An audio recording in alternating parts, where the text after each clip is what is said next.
Hey there, I am back with a deck preview for Chancer's playing cards from Good Pals.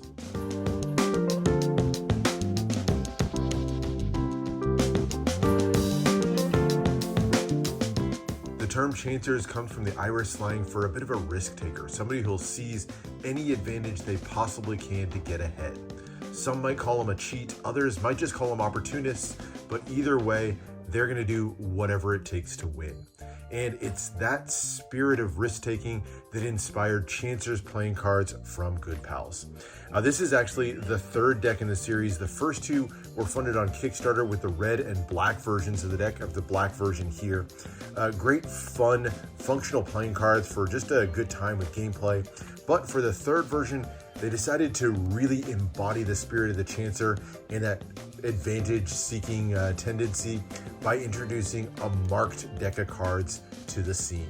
I love a good marking system, and so excited to see what they bring to what was already a pretty fun deck overall. So let's get a look at it. This deck is actually going to be funding on Kickstarter. It launches tomorrow on Sunday. So if you haven't already, go check out the campaign. I'll put a link down in the description. If it hasn't launched yet, you'll be able to sign up so you know when it does launch, or if it has launched, go consider backing this one if you like what you see. But first, let's get a look at the prototype. This, like I said, is a prototype, so expect a few differences from this version to the final version of the deck, and you'll actually get a chance to pick up one of the prototype decks on the campaign. There's 100 of them total made, and some of them will actually be selling as one of the rewards in the campaign. So keep an eye out for that. But let's get right into the prototype and check out the deck.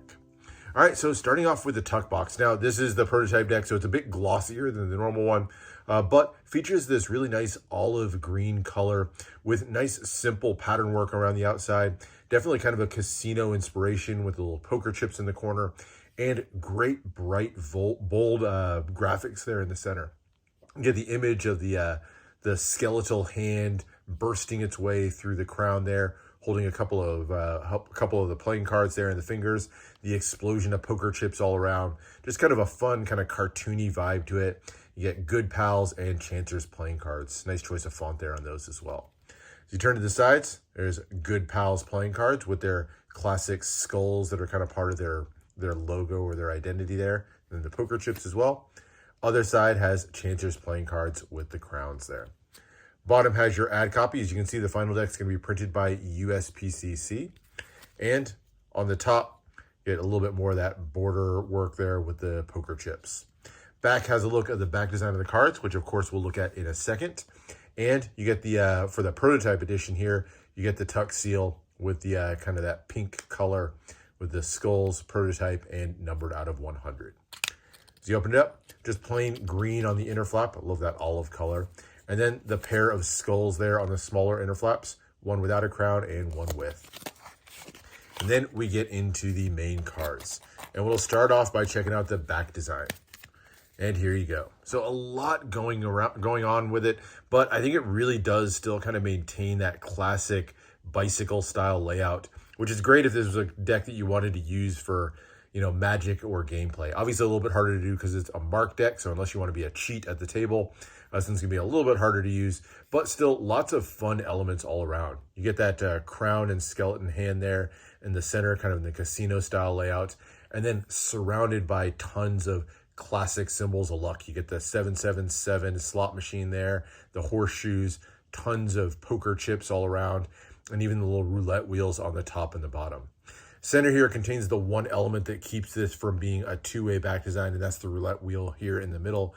The numbers actually don't line up, so it's not truly a two-way design, which I think is a shame. I wish they'd kind of match the numbers just so it kind of maintained a two-way.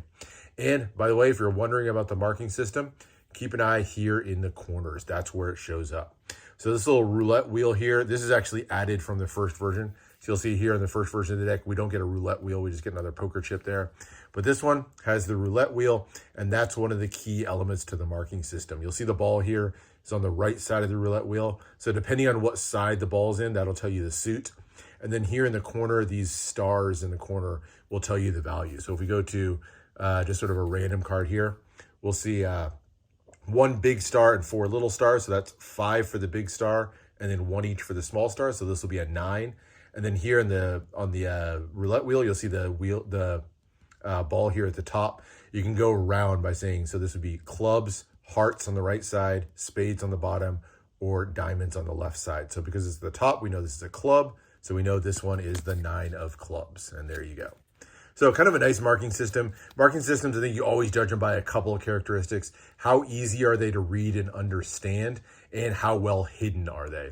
And for me, I think this one hits pretty well on both counts. It's not super well hidden. You know, if you riffle through the deck, you'll definitely notice the motion up there. But by the same token, as you go card to card, it's nothing that really jumps out as too obvious of a place to look. And honestly, I find this one pretty easy to read. That ball stands out nicely, and the stars in the corner only take a quick second to read. So overall, I think a really nice marking system, nicely done, and I think it's a great incorporation into the deck. But let's check out the faces of the cards. And we'll start off here with the ace of spades, the power ace. Nice, fun look to this one. You get that olive green spade pip in the background.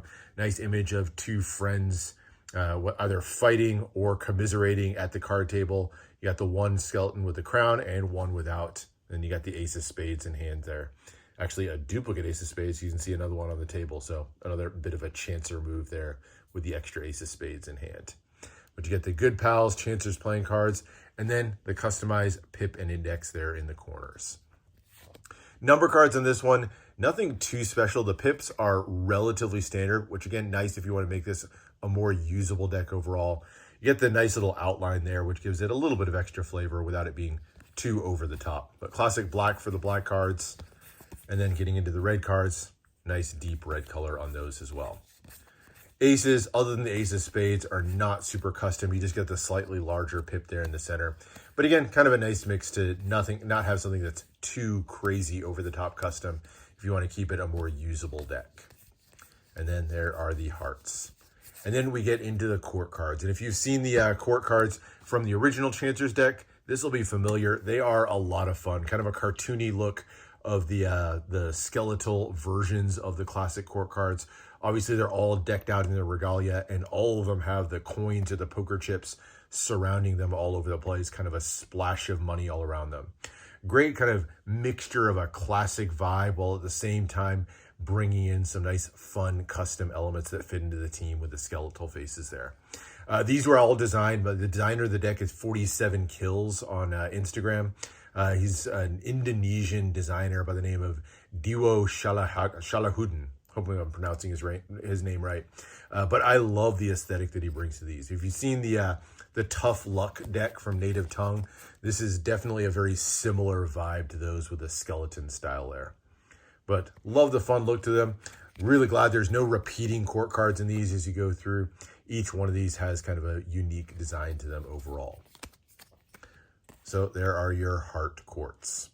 This one doesn't have the extra cards that you'll see in the final version of the deck. The final version of the deck, of course, since this is meant to be a little bit more used for Magic, so the final version is going to include two double backers with different color backs on each side, as well as a blank face card and an add card. So some nice functional cards if you wanted to use them for Magic in conjunction with that marked back design.